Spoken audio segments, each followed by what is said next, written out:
Bonjour à tous, j'espère que vous allez bien. Je suis ravie de vous retrouver aujourd'hui pour les énergies de votre vie émotionnelle et sentimentale. Alors ici, cette vidéo s'adresse à vous si vous êtes taureau, si vous êtes ascendant taureau ou si vous avez votre signe lunaire ou vénusien en taureau, quel que soit votre signe solaire.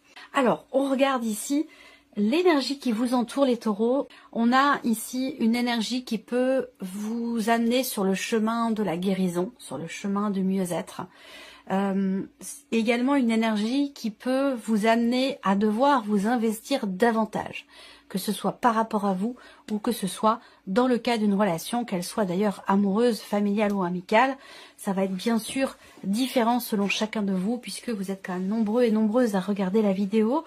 Donc ça ne s'inscrira pas de la même façon pour tout le monde et ça c'est tout à fait normal. Ici on regarde votre état d'esprit les taureaux. Concernant votre vie émotionnelle et sentimentale, vous avez à l'esprit que quelque chose soit juste et équilibré.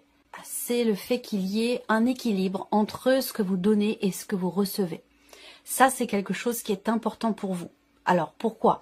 Parce que peut-être que pour certains d'entre vous, effectivement, il peut avoir été question d'un déséquilibre justement entre ce que vous donnez et ce que vous recevez. Soit vous donnez beaucoup et vous recevez peu, soit vous recevez beaucoup et vous donnez peu. Ça peut évidemment être aussi dans ce sens.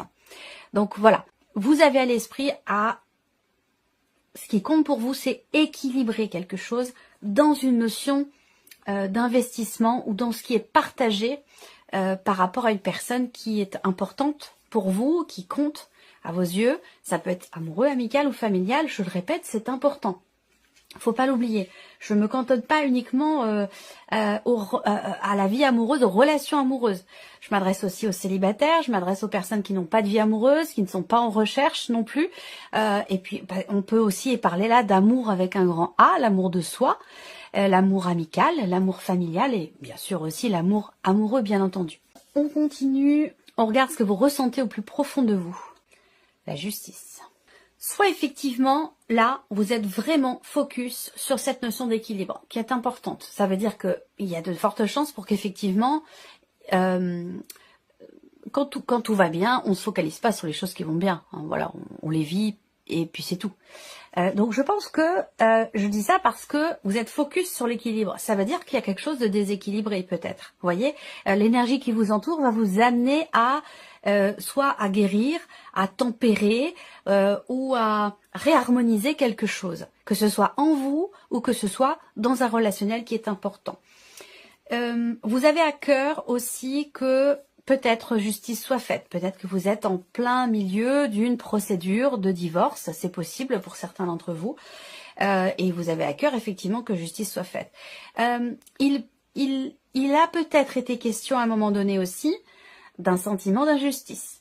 Et ce besoin, cette envie, cette volonté aussi que quelque chose revienne à sa place, que quelque chose se remette en ordre ou que justice soit faite, effectivement. Ça, c'est possible également. Pour d'autres, ce qui est ressenti au plus profond de soi, ça peut être aussi tout simplement une harmonie, un équilibre. Puisque vous avez à l'esprit cette notion d'équilibre, de donner-recevoir, il est possible effectivement qu'avec ces trois cartes, pour certains d'entre vous, on soit dans une énergie complètement opposée, dans le sens où là, autour de vous, il y a une énergie salvatrice, qui vous fait du bien, qui vous apaise. Et c'est la raison pour laquelle vous êtes dans cette volonté de partager, de donner. Il y a cette ouverture aussi qui est présente pour recevoir. Donc il y a quelque chose de très fluide pour certains d'entre vous dans ce qui est vécu socialement parlant, que ce soit amical, familial ou amoureux, où voilà, on donne et on reçoit aussi et on se sent bien et il y a une forme d'équilibre et d'harmonie intérieure. Ça peut aussi être ça pour certains ou certaines d'entre vous. On regarde ce que vous faites concrètement pour votre vie, pour votre équilibre émotionnel, votre vie sentimentale. Le 8 de coupe, vous faites le ménage. Vous faites le ménage, vous tournez une page, vous tournez des pages. Voilà, le 8 de coupe, on est dans le... on agit pour accueillir, on agit pour accepter, on agit pour avancer, pour aller de l'avant. pour se délester de ce qui est obsolète, de ce qui n'a plus lieu d'être, pour pouvoir avancer plus légèrement. Donc vous voyez, globalement, il y a vraiment cette énergie de peut-être de guérison, de pardon, que ce soit pour soi, par rapport à quelqu'un, où on retrouve un équilibre. Pourquoi? Parce que on fait en sorte soit de faire le deuil d'une situation, le deuil d'une relation, où on fait en sorte de ne plus s'alourdir de ce qui n'a pas lieu d'être. Voilà, donc c'est quand même assez clair pour vous, les taureaux, ce tirage, en tout cas pour l'instant. On continue. On va maintenant regarder la personne qui est en face de vous. Pour certains, ce sera un parent. Pour d'autres, ce sera un enfant. Pour d'autres, ce sera une amitié. Ou la vie amoureuse, évidemment, puisqu'on parle de vie émotionnelle et sentimentale ici dans ce tirage. Alors, quelle énergie entoure la personne qui est en face de vous? Cadeau, don, surprise. On a, c'est une très très belle carte. Hein. Il y a une résilience là. L'énergie qui entoure cette personne, c'est une énergie qui répare, c'est une énergie qui transforme et qui apaise aussi cette air. Certainement, c'est une énergie également d'amour. Alors, peut-être que elle vient de vous, peut-être qu'elle vient d'un entourage, hein, ça dépend. Mais en tout cas, on voit que l'énergie qui entoure cette personne, c'est une énergie qui est peut-être un don du ciel, quelque chose qui vient, je pense, penser des blessures, vous voyez, ou qui aide en tout cas à ce qu'on soit dans l'action pour justement penser des blessures. On regarde l'état d'esprit de la personne qui est en face de vous concernant votre relation ou par rapport à sa situation, le 10 de bâton. On a quelqu'un quand même qui porte beaucoup sur ses épaules ou qui a beaucoup porté sur ses épaules. Quelqu'un qui est alourdi aussi. Et on voit que vous êtes dans une dynamique où il n'est pas question de continuer d'avancer en portant sur vos épaules ce que vous n'avez pas ou plus à porter. Donc là, vous n'en êtes peut-être pas rendu au même point l'un et l'autre par rapport à cette notion-là. On voit que cette personne-là en face de vous, elle plie sous le poids d'un fardeau, de quelque chose qui est lourd à porter. Et donc on voit que c'est quand même assez, bon, on est quand même sur un 10, mais on voit que c'est quand même assez pesant, j'allais dire. Donc on va voir ce qui est ressenti hein, pour cette personne, mais elle a à l'esprit, je pense, cette personne aujourd'hui, vous c'est déjà fait, vous êtes sur le chemin de quelque chose de nouveau, vous laissez derrière vous ce qui n'a plus lieu d'être. Cette personne ici, elle prend conscience effectivement d'être ralentie et de s'alourdir par le poids de certaines choses qui sont un fardeau ou qui sont vécues comme un fardeau. Donc cette personne prend conscience de ça, j'ai l'impression ici. Qu'est-ce qu'elle ressent, cette personne au plus profond d'elle-même? Oui, la reine de denier. Reconstruire, se relever la tête, se redresser. Cette personne, au fond d'elle-même, elle a à cœur de soit se stabiliser émotionnellement ou retrouver une bonne situation, que ce soit sur un plan émotionnel ou par rapport à sa vie. Mais on a quelqu'un qui veut se reconstruire, qui veut reconstruire quelque chose. Voilà, on va voir. Qu'est-ce que cette personne fait concrètement par rapport à votre relation, concernant votre relation? Le cavalier de denier. On a quelqu'un ici qui veut prendre son temps, et qui prend son temps, puisque c'est l'énergie d'action ici. On a quelqu'un qui avance doucement, mais sûrement. Quelqu'un qui ne veut pas se précipiter, qui préfère réfléchir avant d'agir, qui dose aussi sa manière de s'investir émotionnellement, ou sa manière de s'investir tout court, peut-être par rapport à vous. On a quelqu'un qui est quand même assez dosé, surtout par rapport sur un plan émotionnel, parce que je vois qu'ici on a quelqu'un qui porte beaucoup, qui peut être affaibli par le poids, comme je disais, d'un fardeau ou de quelque chose qui est pesant.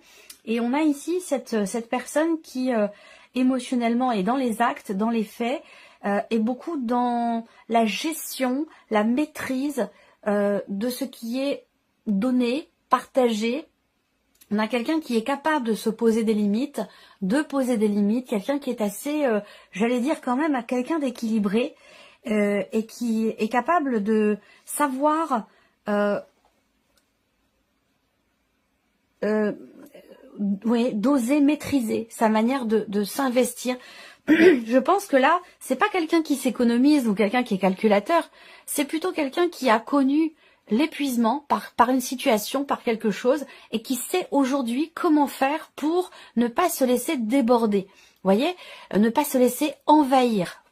Et donc, c'est dans cette mesure-là que là, on a quelqu'un qui prend son temps, qui ne veut pas se précipiter ou mettre la charrue avant les bœufs. On a quelqu'un qui est dans la prudence, dans la modération, voilà. Et qui est dans une volonté aussi quand même de se construire, de se reconstruire. On va mettre vos énergies respectives en corrélation et voir ce qui ressort. Alors, vos états d'esprit respectifs. On peut parler ici d'une non-acceptation. C'est-à-dire que là, si vous partagez ce qui se passe dans vos têtes respectivement, là, on peut avoir un refus, on peut avoir un rejet, on peut avoir un déni, on peut avoir une non-acceptation de la situation ou de ce que l'autre pense ou dit. Vous voyez, le 8 d'épée, on voit bien qu'il y a quelque chose qui n'est pas accepté. Ou alors on ne veut pas voir. On fait semblant de ne pas voir ou on ne veut pas regarder. Vos ressentis respectifs. Non-communication. C'est compliqué. C'est très compliqué. Et là, on a quelque chose quand même d'assez complexe. Je pense que vous, aujourd'hui, vous êtes prêt ou prête à aller de l'avant, coûte que coûte. C'est-à-dire que là, c'est plutôt, j'allais dire, de votre côté, c'est plutôt qui même me suivent. C'est-à-dire que si on vous suit pas, vous irez quand même dans la direction de l'après, de votre futur, de votre avenir. Il y a cette idée d'avancer à tout prix. Voilà. C'est-à-dire que soit on vous suit, soit vous continuez d'avancer seul et ça vous pose aucun problème. Hein. C'est vraiment... vous êtes prêt ou prête pour ça. Il y a pas de souci là-dessus. Alors au niveau des ressentis profonds, on voit bien que là, avec le 4 d'épée, la communication est quand même extrêmement difficile, extrêmement compliquée. Soit on a du mal à dire ce que l'on pense, et on a du mal aussi peut-être à dire ce que l'on ressent. Et donc là, ça peut rendre la relation parfois un peu complexe. Si les ressentis profonds sont exprimés, on peut avoir avec le 4 d'épée la possibilité quand même de pouvoir prendre soin l'un de l'autre. C'est-à-dire que là, il y a une envie commune que les choses bougent, que les choses avancent. Par contre, on voit que là, on a quelqu'un qui prend son temps, qui veut prendre son temps, qui n'est pas encore tout à fait prêt. J'ai l'impression que vous avez peut-être une mesure d'avance, si vous voulez, par rapport à cette personne. Et que la sensation que j'ai, c'est est-ce que vous allez être prête, prêt, capable ou dans l'envie, parce que ça peut être une histoire de choix aussi tout simplement, d'attendre cette personne pour continuer d'avancer avec elle sur le chemin de votre relation. Vous voyez? C'est la question que je pose ici. Je pense que ce sera uniquement une question de choix en fait ici. Alors, vos actions respectives pour la relation, qu'est-ce que ça donne? Bon, le cavalier d'épée, ok. Donc là, l'idée d'accélérer les choses. On voit que je pense que le fait que vous soyez dans l'énergie du 8 de coupe, dans votre manière de faire, c'est-à-dire on tourne une page, on va de l'avant, on se déleste de ce qui n'est plus satisfaisant ou de ce qui n'est plus à l'ordre du jour pour avancer, pour aller de l'avant. Et en face, on a quelqu'un qui veut aller doucement. Donc, l'idée, c'est que s'il y a une interaction ici entre vous, dans vos manières respectives d'agir, il est fort possible qu'il soit question d'accélérer un peu le pas. Voilà, donc ça revient à la question que je posais tout à l'heure. Est-ce que vous êtes prête ou prêt à, j'allais dire entre guillemets, attendre cette personne pour pouvoir continuer d'avancer ensemble? Parce que comme je vous l'ai dit, vous avez une mesure d'avance et j'ai l'impression que cette avance, elle peut finalement se creuser. Et comme je le disais, c'est une question de choix. Est-ce que vous allez choisir d'attendre cette personne ou est-ce que vous allez au contraire pousser cette personne à aller de l'avant, à avancer plus vite dans une certaine mesure? Parce que c'est de ça dont il est question.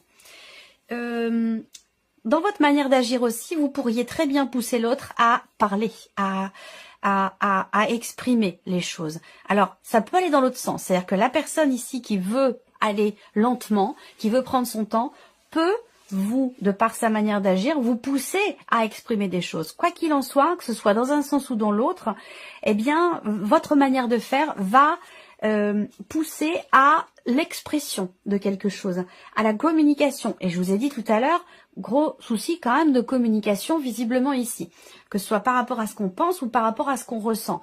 Donc dans votre manière de faire finalement, eh bien on a quelque chose, j'allais dire, de juste, et c'est aussi peut-être ce que vous ressentez au plus profond de vous-même, peut-être que vous sentez que ça va arriver, eh bien ça vous amène ici sur le terrain de la communication. Donc il va être question de parler clairement, d'exprimer clairement ce qu'on veut, ce qu'on ne veut plus, pour pouvoir avancer ou pour pouvoir faire avancer la relation. Voilà pour vous, mes chers taureaux. Alors, ici, on va regarder maintenant un message. Alors, ici, première carte, chiffre 1, et vous avez 2 cartes. Alors, la première carte, le premier message. Je sais que ce que je raconte sur l'autre n'est pas toujours la vérité. Et si mon mental avait tort? Et si je n'avais qu'à regarder mon partenaire différemment pour me sentir apaisée? Mon partenaire ou la personne qui est en face de vous. Quel est le plus important pour moi dans l'histoire? Avoir raison et être en colère, ou accepter de ne pas tout savoir sur ses intentions et me sentir en paix? Ça, c'est votre première carte et vous avez une deuxième carte. J'agis pour manifester ce qui se passe en moi. Faire de son mieux signifie que je passe de l'idée à l'action. Ceci pour ressentir les changements dans mon corps, mais aussi dans ma vie, en réponse au mouvement que j'ai impulsé au départ. Deuxième carte ici, chiffre 2. Je me parle à moi-même comme à mon meilleur ami. Si je ne me sens pas assez digne pour me parler avec bienveillance, pourquoi les autres devraient-ils en faire autant? Ne suis-je pas parfois mon pire juge? J'apprends à avoir une parole impeccable, autant pour moi-même que pour les autres. Et la troisième carte ici, chiffre 3. Je transforme mes critiques en gratitude. Intérieurement, je peux me dire, je te remercie de la colère que tu fais naître en moi, elle m'apprend à comprendre. Mais ça, c'est pas évident. Mais c'est possible. Voilà pour vous, mes chers taureaux. J'espère que cette vidéo vous a plu, que ce tirage résonne en vous. Merci à vous, merci de votre présence, de votre fidélité. Merci pour votre écoute. Et puis, on se retrouve très bientôt pour les prochaines vidéos. Prenez soin de vous. Au revoir.